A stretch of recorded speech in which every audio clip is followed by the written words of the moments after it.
We might not have a bonus, but that's fine. Yeah. We don't always need a bonus. That's why it's called bonus. Unless that is the bonus.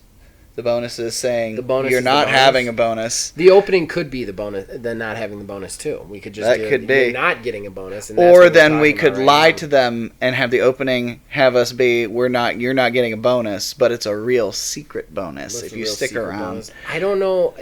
We're all about transparency here, Neil. I don't think we should lie to them right off the bat. We definitely shouldn't tell them in the opening that we're lying to them. Well, then they would know. Well, I was going to say then they would know. I mean, I don't know. I mean, I was leveraging it either way, so you could use it for the opening or the ending. That's true. That's true. Now that everybody's confused, I think this has to be the opening. But we still haven't established if there's really going to be an ending bonus. We have. That's why it's called bonus. We don't know. I just want everybody out there to know we very rarely know anything ever. True. Time to get your fix.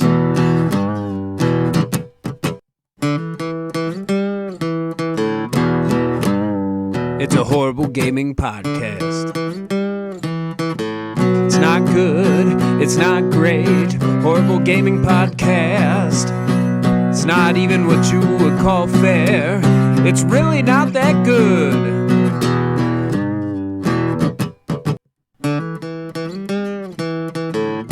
Horrible Gaming Podcast. Hello, my name is Zachariah with Old Man Gaming. You have decided for whatever reason to tune into another Horrible Gaming Podcast. With me is... Neil, a.k.a. Tiny Wizard. And ladies and gentlemen, he's really with me. We're actually... Quite literally. Quite literally. We're sitting on a couch for the first ever time we're doing the podcast in the same room. Very excited about this. But before we get into it, we'll count that as disclaimer number 1. Disclaimer number 2, my kid is also sitting directly next to us with her tablet, so you're probably going to catch that in the background as per se usual. And then some credits, and a belch because I decided to drink a Coke for whatever reason. Mark Bell, thank you for all the original graphics that he does for this and all of the OMG's shows. And then, of course, big thanks to Nick Van Sliders for the theme song for this and all of the OMG shows. We appreciate both of you guys' contributions to the channel. Horrible Gaming Podcast. That brings us to our first, our I don't know how you do it with that stopwatch going. What? Let's just talk about that for a second. What do you mean? I know. That thing is going to distract the shit out of me, and that's okay. I'm going to get used to it, but I give you props for that just sitting there. I'm going to be looking at that. I barely look at it. Really? It's just sitting because the screen does eventually dim out, so it's not like it's like there just blaring in my face. Weird. But you have a timer going on the computer, and that doesn't bother me because I know that it's just the whole thing. Right. But that bothers me because I know that that's like the amount of time I have to do the show, and I'm wasting time talking. Okay, so we start the show with fan interaction. That's where we talk to you guys, the fans. We read out your comments on the air. We respond to them. We also decide the Horrible Arena winner from last week. I think if you don't mind, I'm going to start doing the Horrible Arena thing towards the end of the fan interaction to like fish through to find it, to then decide the fan person, to then go back to read the comments again. I'm glad we're deciding this in the middle of the actual show. Yeah, you like that. This is the kind of live content you're going to get right now. Just us screwing everything up on a whole different level. We felt like we were getting it too right, so we decided to like really screw it up and do it in person. Okay, so comments. Phil Billy said his issue with his voice isn't so much his pitch, it's the fact that he is so dang monotone. But Phil Billy, it makes your stuff funnier. I don't think he realizes that. Like when he's monotone, it makes his sarcasm a little bit funnier. Especially when we're playing our game. Yes. Yeah, oh my god. Yeah. Anytime his character does anything, like, he's just so straight with everything. Yeah. It's great. It's so straight, and it's like, it makes the sarcasm that much better. Phil Billy, your voice is perfect, buddy. Don't ever change. Yes. And Filthy Phil is out there like, gay! Kayla says, my heart goes out to that GameStop that closed down, hoping they move to the other stores at least, as far as the employees. Yes, again, anybody from the 59 GameStop store that closed in Stowe. Please comment. Let us know you're doing okay. We'd like to hear from you guys. If you, for whatever reason, watch this show. And then she also gave her vote to you and your Metroid collection. Then we go to the torrent of Kev Too Tall, as I like to call it. Neil, your voice is not squeaky at all. Just a comment on its own. I hate it so much. Then he says, if a game has anything to pay for after launch, it's a games as a service. To continue to make money after the initial sales means that you intend to provide a service, hence games as a service. I don't agree with this at all. I said I don't think I agree with this. I think that's what he's basically saying is like World of Warcraft was a games as a service because you paid a subscription fee monthly. Yeah, that's. But I think that games as a service as a term has moved beyond that personally. Yeah. That's my thought process. I think when they're providing you an ongoing service, that's it. But we had this debate last week. I don't want to get into it again. Then he said it's sad that specific GameStop closed. I really figured it was in a place with more than enough traffic to survive. So did I. Every time I went in there was somebody else in there. So I don't know why that one was the one that got closed. Phil Billy said this comment is for Neil. On Outriders, I definitely think it is a more deliberate and realistic shooter in comparison to Borderlands. What I'm excited about is obviously the builds, as well as the Borderlands-style powers, Destiny-style guns, and Division-style shooting mechanics. Can't wait. Please be good. And honestly, that comes to me too. I agree. I think it'll be a really interesting game, and I would like to see that kind of like fantasy with a more realistic thing. You're checking stuff. It's making me scared. I was just looking. Yeah, no, everything's fine. This is so much weirder that you're here because I could see everything you're doing. Yeah, I know. Yeah, I'm sure it's weirder for you too. You'll pick up on some weird things that I do. Man. When I'm sitting at the desk by myself, my hands are just like flying around like people are in the room. What's weird too is we're sitting on the couch. I'm afraid I'm going to hit you. Okay, then we move on. Kev Too Tall, I see the Matrix. I definitely matriculate through the Sentinel security grid and dodge agents. He then said, listening to yourself is the hardest thing because what we hear in our head is way different than how we sound. Yeah. Totally 100%. And then he said, 1,000 comments on one video, now I have a goal. Kevin, please don't comment. 1,000 comments. Fan interaction, we only have about 13 minutes. Yeah. I love you, man. This is the only time in the world I'm not gonna tell you to comment. Please don't comment 1,000 times. So with that said, I did have another non-comment. He didn't comment on YouTube because he's rather a hermit. But Nick, our music guy, had a couple of things he wanted to share, so he sent them to me via text. He said, some comments on your podcast since I am sometimes a Luddite and like to have as few online accounts as possible. Number 1, Neil has an awesome radio voice, period. Number 2, sourdough is the only bread I eat and is the only food one needs. See? Like I said, I'd said and Stella. And he's my brother, right? I said Stella. And you can survive off bread. He betrayed me. Oh? Yes. My vote is for the Metroid remake. Recently played Super Metroid, went from hating it to loving it very quickly.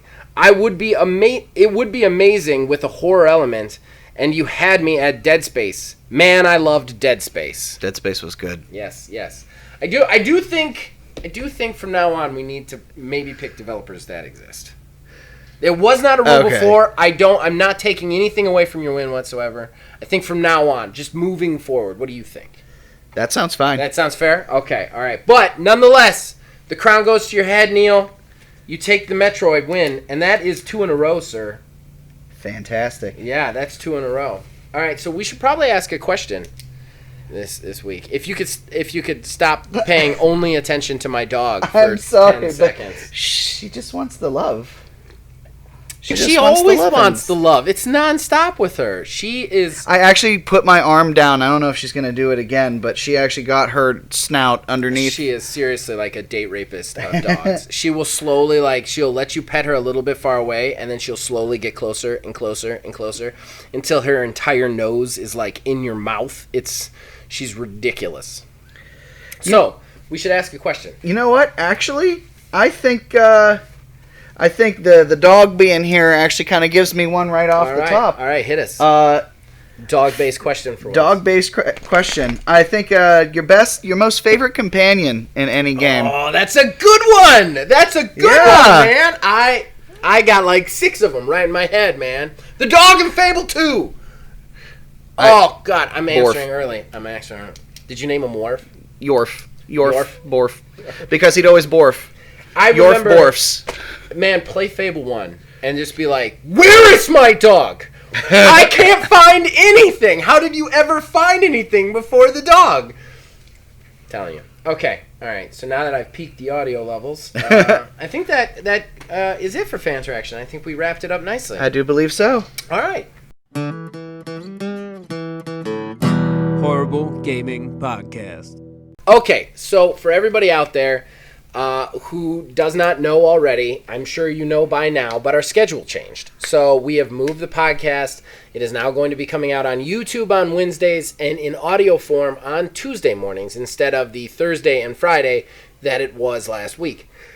Because of this, we obviously have less time between podcasts. There's not as much news coming out, so we thought we'd have a little fun with this first episode, obviously since we're in person for the first time. Mm-hmm. But like I said, there's not a ton of topics to talk about, not that we're going to spend a ton of time on. But we did touch on something last week, Neil. Yes. When we were talking about Sega and all their rumors about getting back into the console market, and then they came out with the ridiculous Game Gear 1.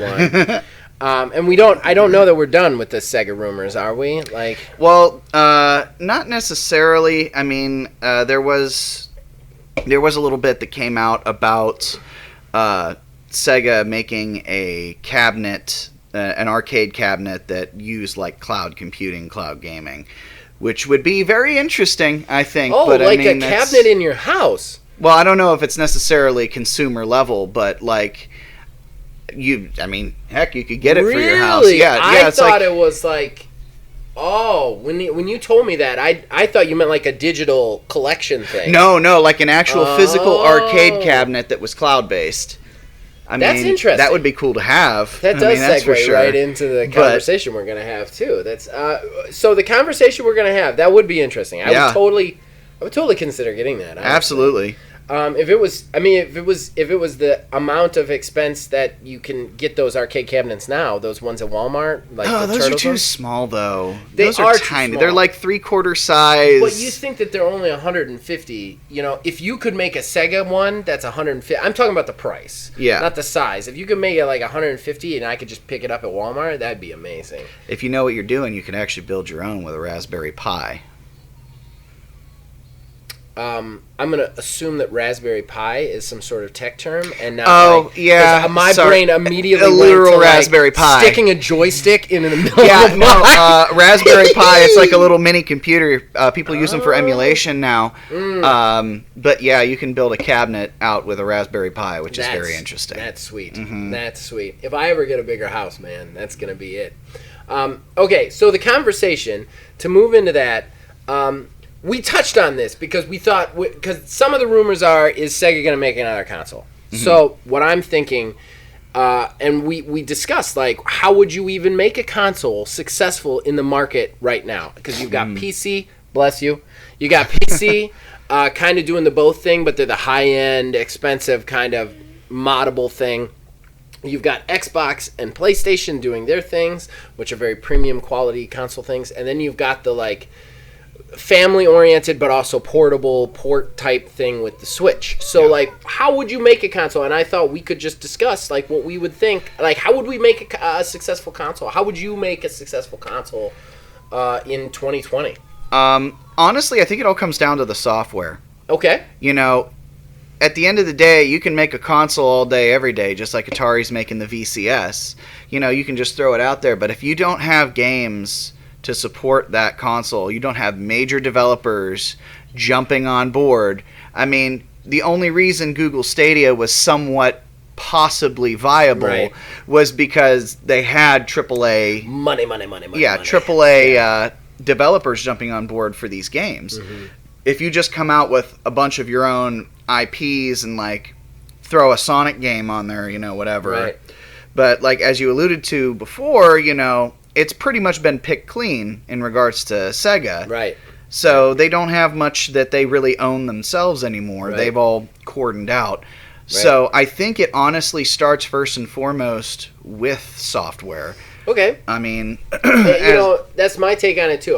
But I think I'm going to go a little different route than you. But keep going.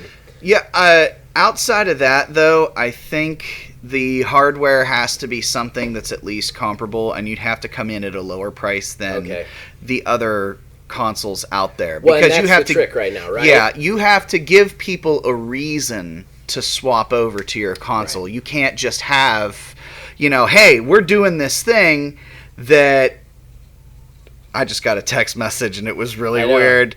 What was the text message? It was COVID hams. It said COVID hams, and you'd have to be a part of the whole conversation. Okay.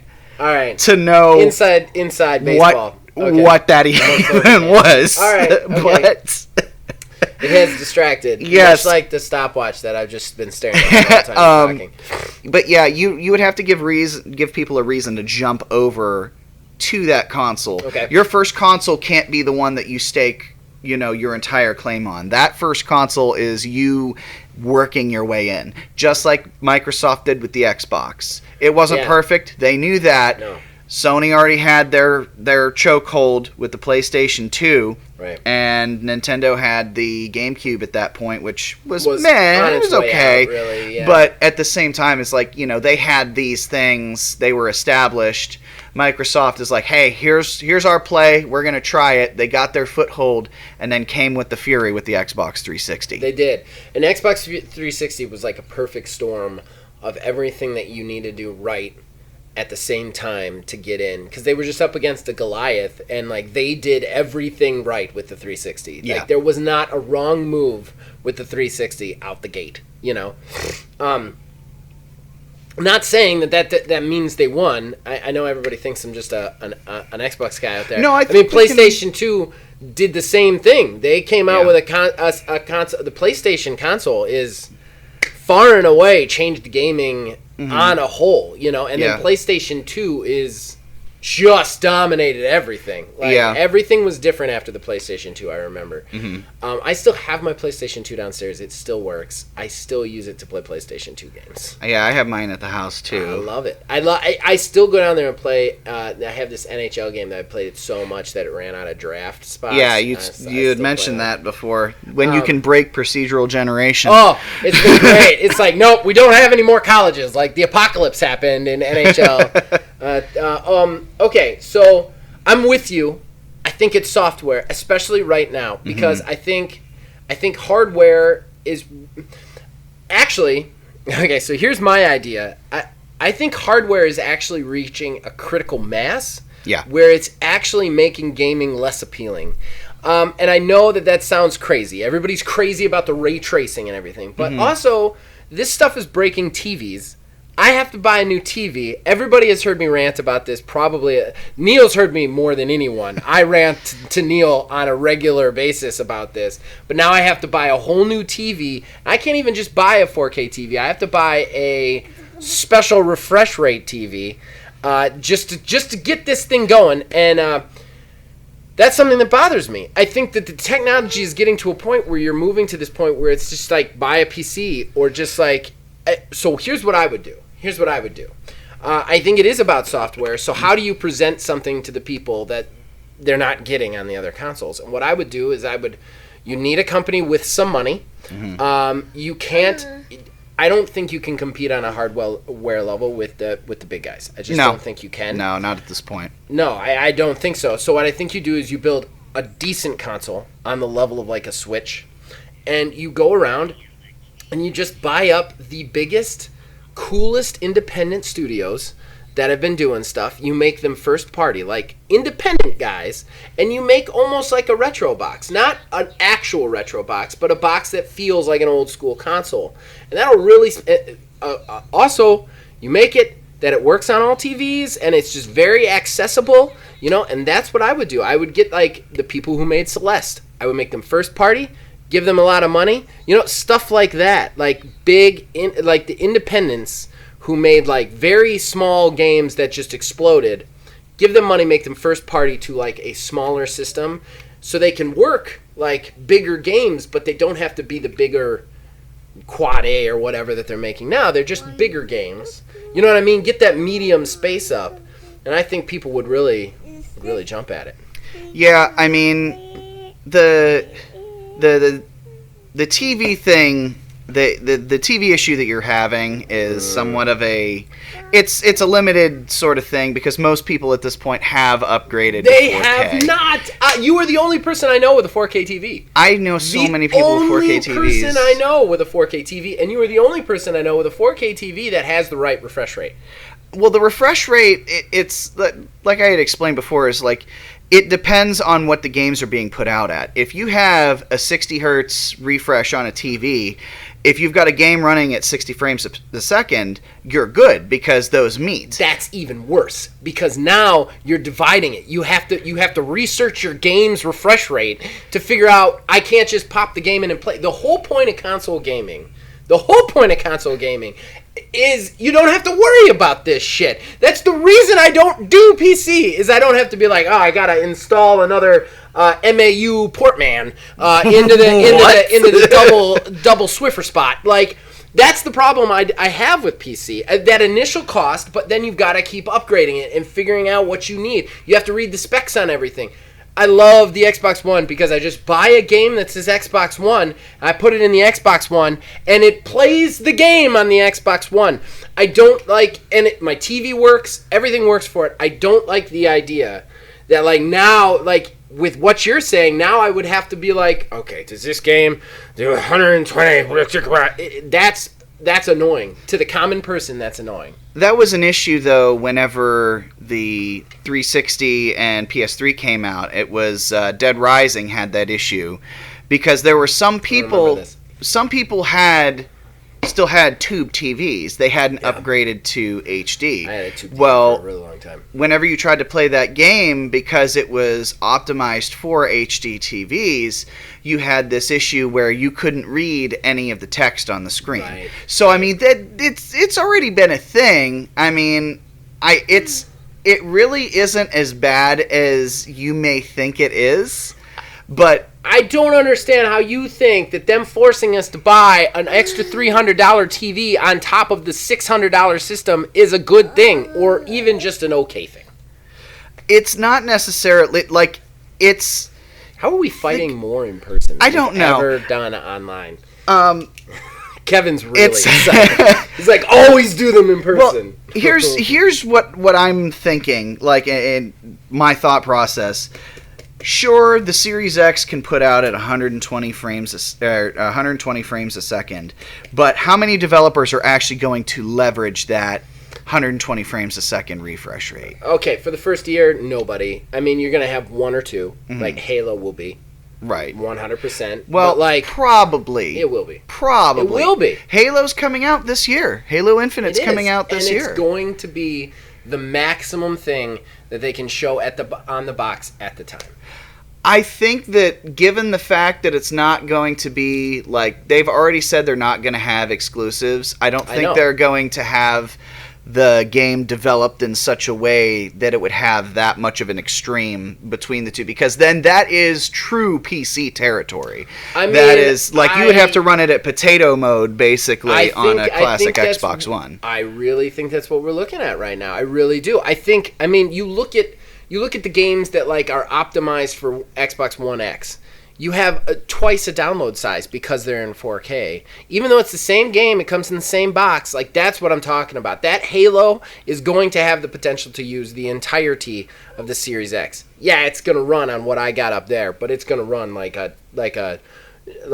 the little engine that could. Like, that's what it's going to run real, like, chugga. I don't think that they would have all of these games coming out, though, running at 120 frames per second. Because I don't think they're all gonna, but I think that first one, that Halo, is gonna have to. The thing is, like, if you think about the processing power that has to go in to run a game at 4K 120 frames a second, that would basically max out the Series X. Yeah. You can't have every single game be like that. They're not going to do that. Maybe in the next generation after the Series X they would do that.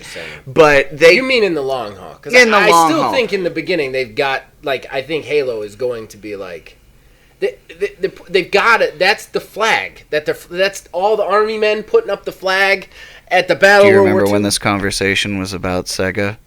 Oh man, we spiraled.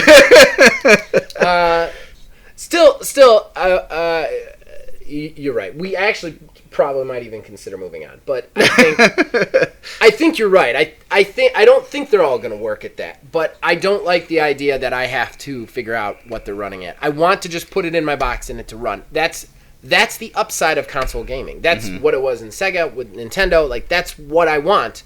That's why a guy like me picks a console, and that's why other guys like me pick consoles, you know? Like, and I think that, like, I understand where you're coming from. There are a lot of people who have upgraded, and I think that's why the gaming industry isn't talking about it as a whole, because they're all more hardcore guys who have all upgraded. Not everybody has upgraded, really. And it's one of the benefit of you and I doing the show that we get to see the other point of view, because I think that a lot of the people you know have upgraded. Because that's your circle. My circle is these older guys who don't do that shit. And they're still gamers, though. Philbilly isn't even an older guy. He's the youngest of the three of us. He has a massive TV in his basement. He loves it. Than me? Yeah, just by, like, I think, like, half a year. Really? Yeah. Oh. I think he's 30 this year. So, like... Oh, wow. Yeah, I'm going to be 31 this year. I wasn't sure. You guys were either the same age or he was a little bit younger, but I talked to Melissa about it yesterday, and I'm pretty sure he's a little bit younger than you. I don't even think it's a full year, but he's got a massive TV in his basement. It's a paperweight now. It's a paperweight because he's got to get a Series X, and he's livid about it because this thing is beautiful. It is a beautiful TV. He's like, I don't even know what to do with it when I'm done. Nobody's going to want to buy it because it's not 4K. And I'm like, I don't know. I mean, that kind of stuff, like, is frustrating. It's really frustrating. And I think that's a big problem for guys who are older, more casual people, which are a group that we speak to a lot, you know? So, like, I mean, that's what my reviews are made for. So, like... Yeah. Those guys are going to be like, I got to buy a new fucking... I don't have money for that, you know? But on that same note, that's one of the nice things about Xbox is you don't... Like, we have to because we're a gaming channel. But casual gamers out there, if you don't want to buy a new TV, just upgrade one. For the next 2-3 years, you're going to be able to play everything Xbox comes out with. It is the upside of the no exclusives thing. Right. I mean, those casual gamers are spoken to with Microsoft, which is one of the things I love about them. I've dovetailed this way too long, so why don't we just pause there unless you want to add something to it? No. I mean, I think actually the fact that we only had a brief conversation about Sega in general in the beginning is a testament to, like, how screwed they would kind of be if they tried to bring out a home console. The problem is now you really, like, it's not the Wild West anymore. You gotta have a specific, like the people out there are going to be like, what specifically is the experience you're giving me, and how does it differ to the experience that these other 4 companies are giving me? Because if you're not giving me something different, what is the point? Right. I'm going to stick with Nintendo, Xbox, or PlayStation because I'm cemented in that ecosystem. You know, that's how these console systems work now. It's not like the days where you just bought a system, you bought the games, you're good. Right. You've got achievements, you've got friends lists, you've got, you know, like, moving from platform to platform is huge, you know? Yeah. So, like, I think that they would really have to show something different. Yeah, definitely. We digressed again. Yes, we did. That's why you're looking at me like that. Okay. Not really. It's nice though. I'm looking at all of my things. I get the look signals now. I don't get the look signals online. I just go crazy, and you're just like your responses get shorter and shorter. Yeah, because I'm like always looking at the time now, and it's like now I can literally just pick my phone up and just kind of slowly raise it. Yeah. In case you don't see what's going on. I see it. We're actually still shorter than we usually are on the first topic. So, all right, well, we're going to go ahead and move on. Horrible Gaming Podcast. All right, so that brings us to our second topic. Something weird happened in the Nintendo eStore. Animal Crossing has finally been dethroned as the #1 purchased game through the Nintendo eStore. And of all the usurpers that you could consider, it turns out to be Minecraft Dungeons is the one to bring it down. Yeah. I mean, are you surprised by that? I mean, I'm not surprised by it, but I think it's very strange that a Microsoft game is beating out a first-party Nintendo game. Yeah. I'm sure they're not feeling too hot about that one, Nintendo, that is. I mean, there's something to it, because you gotta, I mean, Animal Crossing's been out since February, March? Something like that. So it's not like it hasn't had its natural cycle. Right. You know, so it was going to get dethroned by something. Right. I think what's really sore about it, though, is that it's like you said, a Microsoft game. I think Animal Crossing was due to not being #1. You keep yawning in front of me, I can actually slap you. I'm sorry. That's why I have to, like, turn my whole head away and, like, cover my face in shame. Like, well, that's okay. I know you're tired. But I think it was gonna come down. I think that it's weird that it comes down to a Microsoft game. Yeah, and a Microsoft game that, look, I don't hate Minecraft Dungeons. I enjoy it. We played it for a Let's Play. I've actually played it quite a bit. Well, not quite a bit, but I played it outside that Let's Play too, just to like really experience it. And there are some things I actually really like about it. But is it an Animal Crossing killer, like, or even #1 with a bullet game? I don't think this is going to be in conversations at the end of the year for games of the year. You know what I mean? It's gonna be there for something. I don't know what, just because it's Minecraft. I mean, Minecraft is such a juggernaut. That's why I wasn't surprised that it shot up to #1 the way it did, because you can literally slap Minecraft on anything and it's gonna sell gangbusters, because that's just the name of it. I mean, you're right. I'm a little surprised at how. I mean, because the reviews are not exactly like, they're fine, but they're like middle of the road, right, all across the board for the game. And can I tell you what I think about this game? That I think this game is going to be really awesome in 2 years. I think it's going to be worth playing. And if you look at Minecraft's track record, while it's not a game that like necessarily you or I super get into, right, what it is now is completely different from what it was when it released, and it's a really crazy experience. I think the same thing here. They've already announced 2 DLCs. One of them's coming out next month, of all times. I think, The Jungle Awakens. I posted about it in Discord. I saw that it's there, but like, at that point, just a month out, why not just make it part of the game? I agree. I feel like that's kind of like them just shaving something off that they had in the base game. It might be. It's like, because we know, like, Capcom's good for that sort of stuff. Capcom's good for having all of the DLC on disc. You pay for it, and then you got a 100 kilobyte download that just unlocks it on the disc. Right. I think that I think we're gonna get a steady stream of improvements and additions to this game, and I think where it is, like, one thing Mojang was good at with Minecraft, in my opinion, is they gave you this base playing field. Like almost like it's not even almost like a game. It's just, here is this open thing, okay, that anybody can play in, and you can see how much fun it is, but like it's not the thing yet. And then they added to it, you know what I mean? Like, it's a foundation. That's like, you know what I mean? Like, I feel like they do that really well. They release these experiences that are kind of the foundation for something that's going to be really awesome. And I think Minecraft Dungeons is one of those where it's like, when I play it, I'm like, this is a great foundation. Like, if you pitch this game to me with this, I'd be excited, but then I'd say, okay, where's the rest of it? You know? That's the one thing that gets me, though, is, like, I mean, something like Minecraft, like, okay, it's very base level as it is, but, like, when games get put out like that on purpose, just to get them out the door, get them into people's hands, like, well, here's your foundation. It's like, if I want to play something early access, I'll get an early access game. I won't. I don't want to spend $60 for something that's clearly not ready for prime time. It's one thing to... you make a good point. It's one thing to need improvements.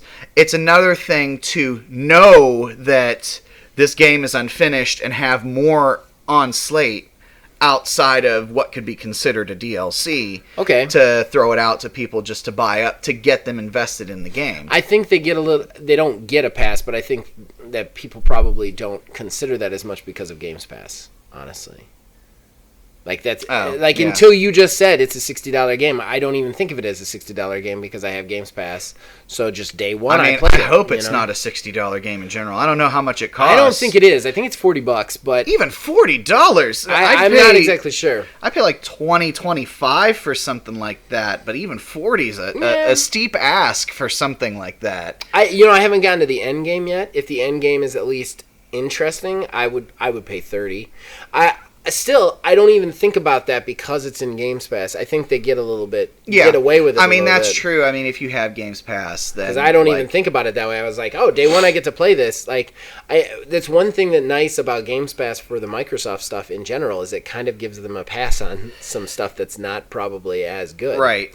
Because you could just be like, well, it's in Games Pass, it's free. As long as you have Games Pass, you can just play it. But at the same time, like, if you are somebody who doesn't have that and want to go and physically, like, purchase your games and own your games and stuff like that, then at that point, like, if that's what they presented, then I would be a bit more upset. Yeah. Obviously, like myself, the only reason, I have it and we've been playing is for the show and for the fact that I have Games Pass. Like I honestly think if you were like, hey, you buy this game and we can do it on the show, and I look at it like $30, something like that, it's like I in no realm could justify spending $30 on something that's going to be just for this. I mean, unless we were making money, somebody please support us.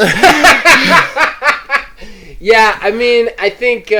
And that DLC is going to cost money. It probably won't cost as much, but it's going to cost money unless you have Games Pass, So, like, it's definitely streamlined for the Games Pass, which is another thing that kind of surprises me, that it's so high up on eStore and Nintendo. Like, that kind of blows my mind a little bit.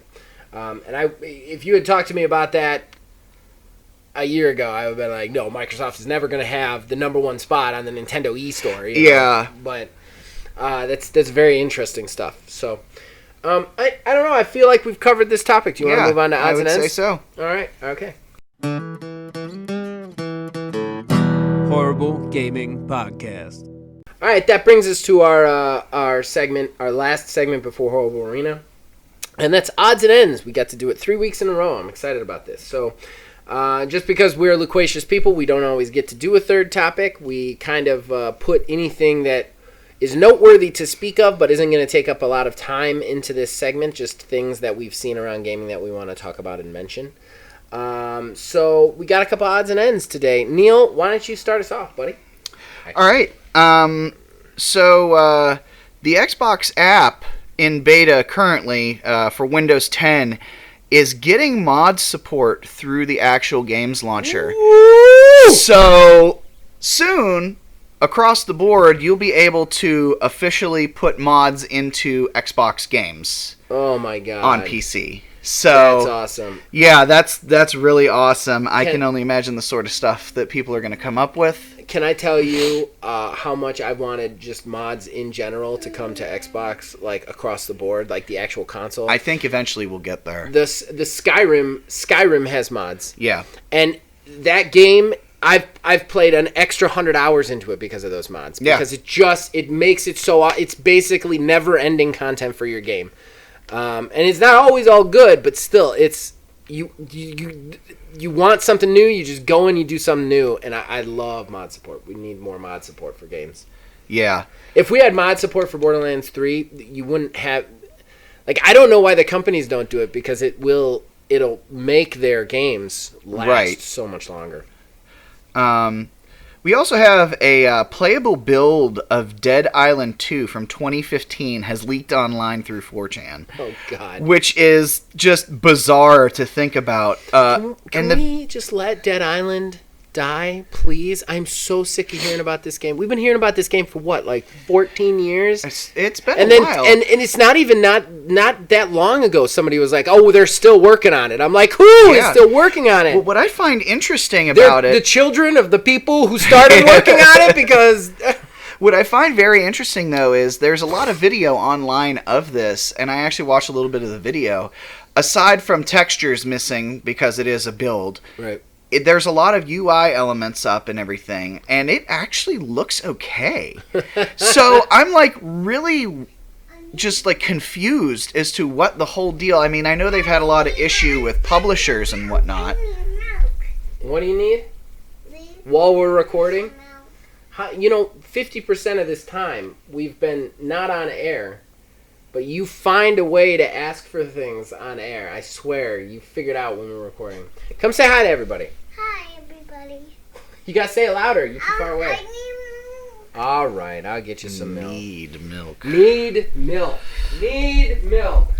Well, I'll just go ahead and carry on. So Activision CEO Bobby Kotick makes stupid amounts of money, unreasonable amounts of money. Just in 2019, he made $28 million, and this was coming off of laying off 800 employees from Activision to cut costs. I am so glad I'm not in the room. Oh my God.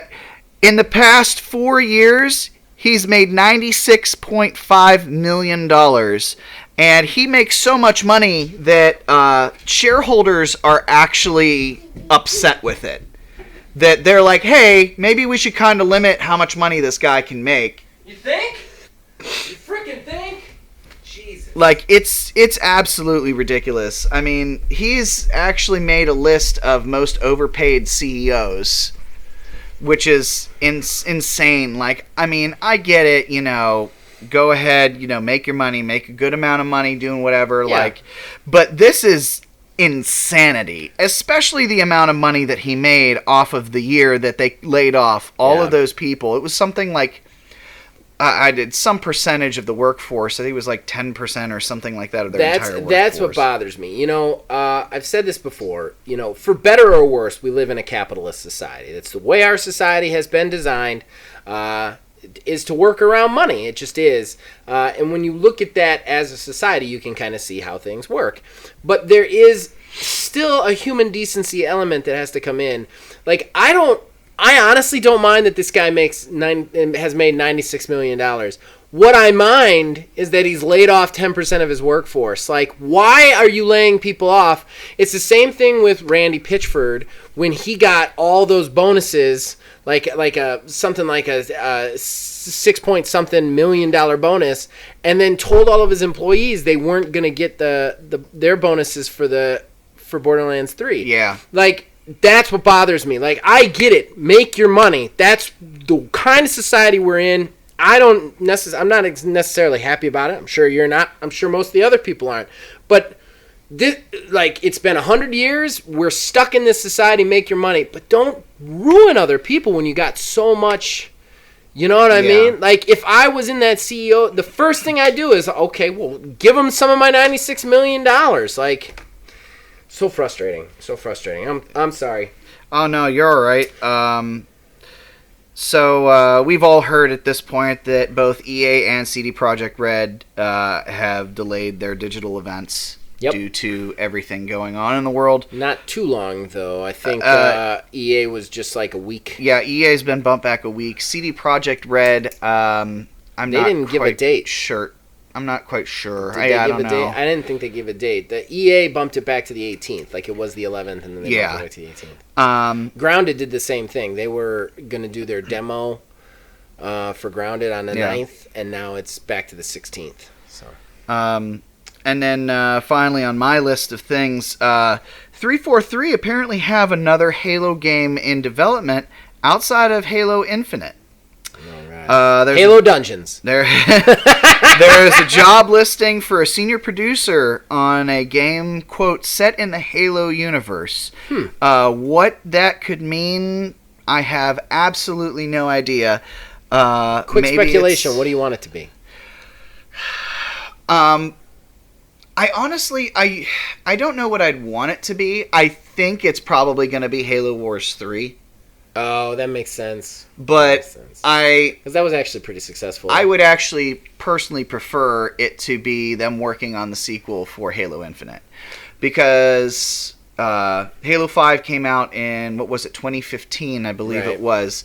So we're coming up now on 5 years since the last Halo game came out. So it's more than due. Yeah. I mean, the Gears of War games have been coming out quicker. Yeah. But, I mean, they did rebuild or build an entire new engine from the ground up for Halo. So, I mean, it's going to be worth it. I'm hoping it's the sort of turnaround that they have from Doom 2016 to Doom Eternal, to where they get everything worked out, and the second that Doom 2016 was finished, they immediately began work on Doom Eternal. I hope that it's one of those situations, but who knows? I think, I mean, that's possible. That's definitely possible. I don't necessarily need a Halo game every year, though, and I think I think that franchises suffer from annualized or even kind of biannualized releases. I think that you should have at least 3 years between titles, just period. Yeah. Because otherwise something goes wrong. I think 3 is a good buffer. 3 is definitely a good buffer. You can get into your game, play it out, have a little bit of time away from it, and have just enough time to be able to build that hype up for the next one. Yeah. That would be nice. I actually have just a couple of things. One, I think, I mean, we've been talking about it for a while, that Stadia has the death nail, just one after another, but CD Projekt Red announced that Cyberpunk 2077 will not be on Stadia at launch. So is it one of the, at launch, does that mean it's coming later? I do not know, and they haven't announced one. So here's what I think. I think they're saying it's not going to be out there on launch because they don't want to straight up say it's not coming to Stadia, but it's not coming to Stadia. I don't think it's coming to Stadia. Yeah, now I believe they did announce that it was originally coming to Stadia, or I don't think they ever did. I think they're just now making the statement. Okay. I thought I remembered hearing something about them saying that it was going to come to Stadia. It might. I think if they pulled out, then it's really I was about never to coming. say, like, I think that would have more implication of Stadia as a whole. Yeah. If they were like, yes, this great game that everyone's been looking forward to for like 10 years is coming out, and then they're like, actually, let's back off on that. That thing's not doing too good. We're going to hold off on that. Yeah, I mean, I found that. Will not be available on Stadia launch. I found that article I was reading. CD Projekt Red has quietly revealed that Cyberpunk 2077 will not be available on Google Stadia when it launches on PC and consoles this September. Press release discussing upcoming advertising campaign for Cyberpunk 2077. The developer states, Cyberpunk 2077 will be released on 17 September 2020 for the PC, Xbox One, PlayStation 4. By the end of the year, the game will also make its debut on Google Stadia. So it does say it will come. So they're just it's going to be there just eventually. I don't think it's going to be there eventually. I think this is like You think Stadia is going to be dead before it? Yeah, I think they're feeling the waters. I think they're like, we're not going to worry about Stadia because nobody's playing it. We're going to very quietly say we're not worrying about Stadia right now. And then they're waiting to see if there's an outcry. And when there's no outcry, they're going to be like, nope. Yeah. Because there isn't an outcry. If you look at the numbers playing for, like, even Destiny 2. Yeah. You know, you look at the people playing Destiny 2 and people have fallen off. Like, their concurrent numbers are like, you got 100,000 for PlayStation, 200,000 for Xbox, 3,000 for Stadia. Like, it's nobody. So, I think Stadia's in serious trouble. I mean, well, as it has been for quite some time. I don't know. I don't know if they're in serious trouble. I think more like they're a flaming blimp falling quickly onto the city that is Google. Yeah. So, and the only other thing that I kind of want to talk about, and it is not a news story in any way, shape, or form, but, you know, I've been playing Runeterra. I know you probably still haven't played yet, have you? No. Now, please try it. It's so good. Man, Riot Games is out there really killing it with all these, like, they're just jumping into other stuff now from League of Legends. Like, I love that, and I love their expanse. They've got a 9.0 for Valorant on PC, their hero shooter, which I'm not a hero shooter guy, so I would try it if it came to Xbox, but it's not on console. I would really love to see an open world game with Runeterra. I just want to say that. I think that should be their next thing. It's like a big create your own character open world game. They have so much, like the cards. Like I was just thinking about the cards. They have pirate faction, they have a knight faction, they have ninjas, they have robots. Like I would really just love to see an open world game where I could just like quest through that and stuff. Just that's all I wanted to say. It's not even a news story. Just not in that way.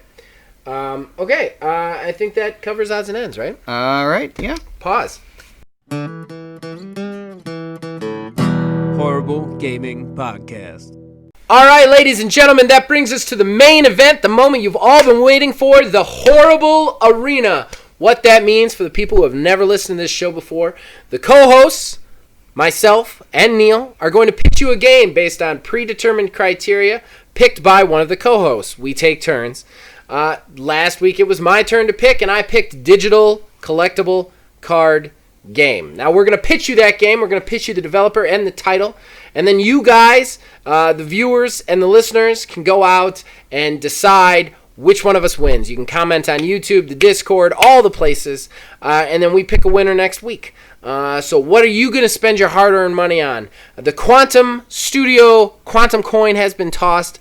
Neil, you won the coin toss. Take it away.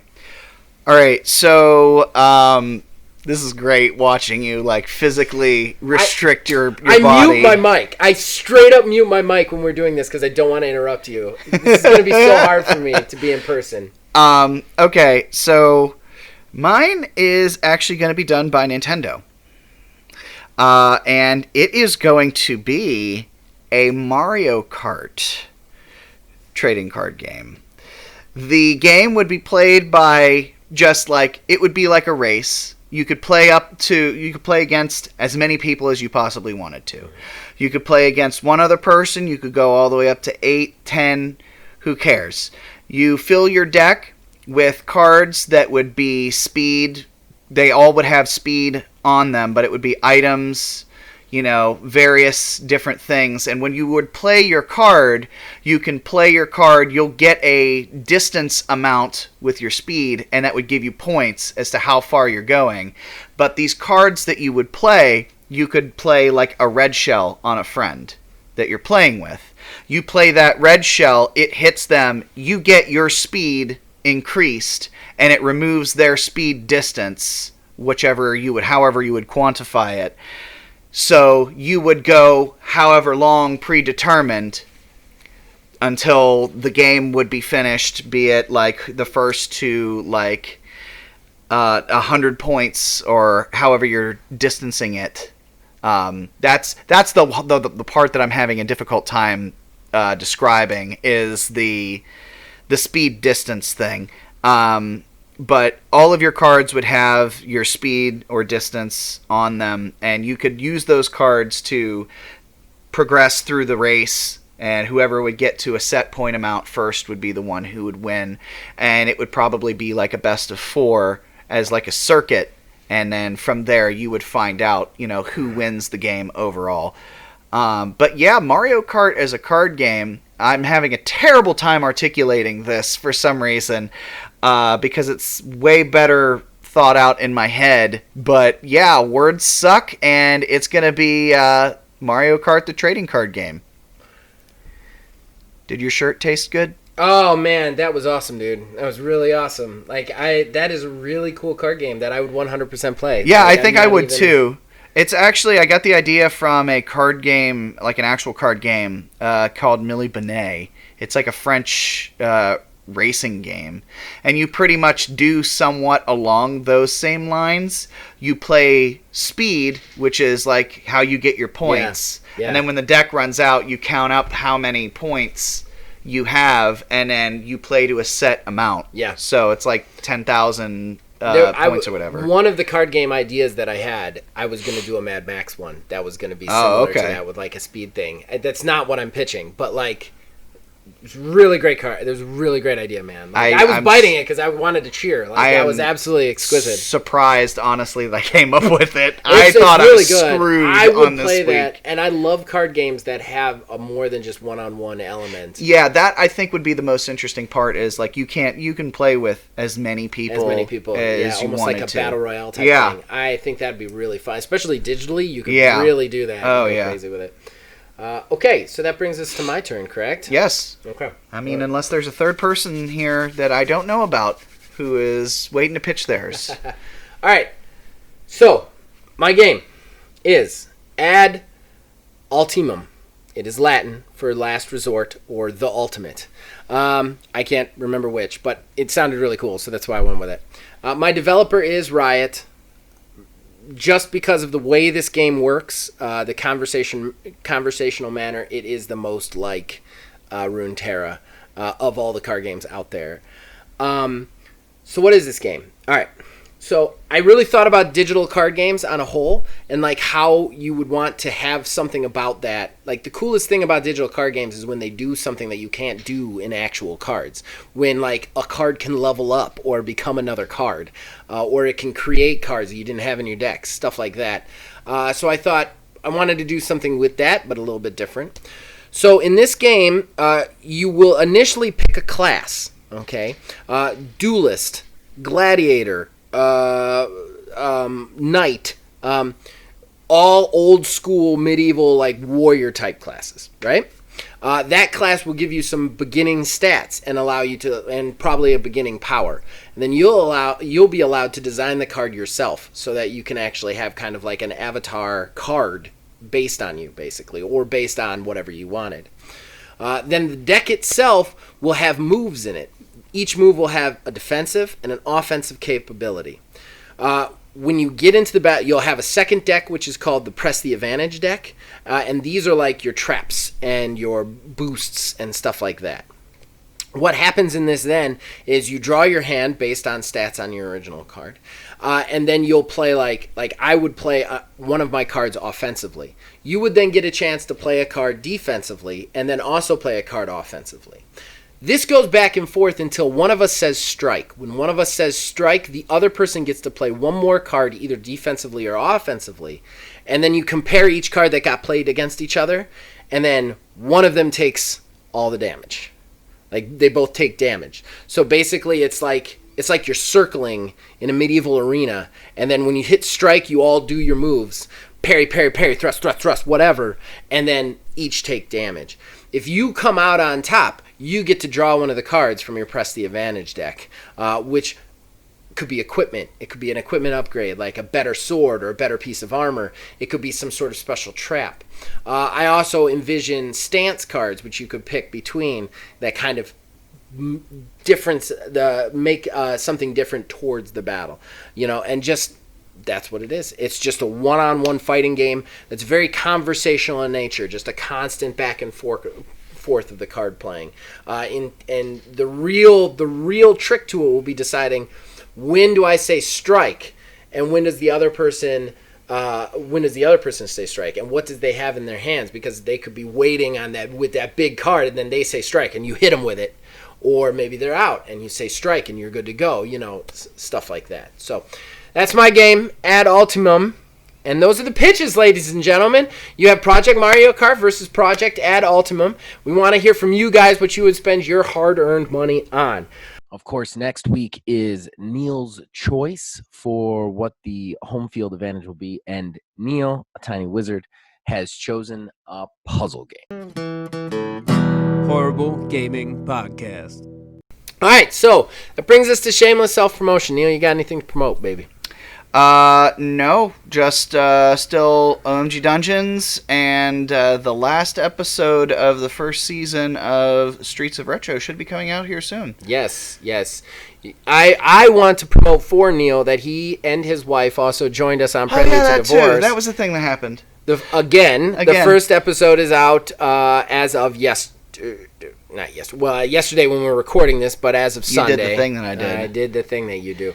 And then we got 2 more episodes of them being on that as well. So with that being said, you guys can talk to us on Facebook at OManGamingDH, on Twitter at OManGaming9. You can, of course, join our Discord. The link is in the description below. You can influence all of our shows from there. And then as long as you guys keep watching this and listening to this, we will keep making it. Thanks for being here, Neil. And thank you guys for listening to it. See you next week. Start Right now, because this if second. we don't record everything, I'm not going to have the opening or a bonus. So we have to record just everything in between two. Right. I mean, it's going, so... Good. It should always be going. It's always going to be going. It's like the Kardashians. We're just always filming ourselves. Always. I hate it. I hate it so much. Oh, my wife loves it. My wife loves that show. I'm not gonna lie. When she's watching it and I'm sitting on the couch and I'm just doing something else. Yeah. It does make me chuckle sometimes. Like every once in a while, somebody does some you're like, oh my god, this is hysterical. Like they got somebody on camera doing this shit. Yeah. Like I don't. Oh, I swore. This Yeah. can't be used. You did. Maybe it won't.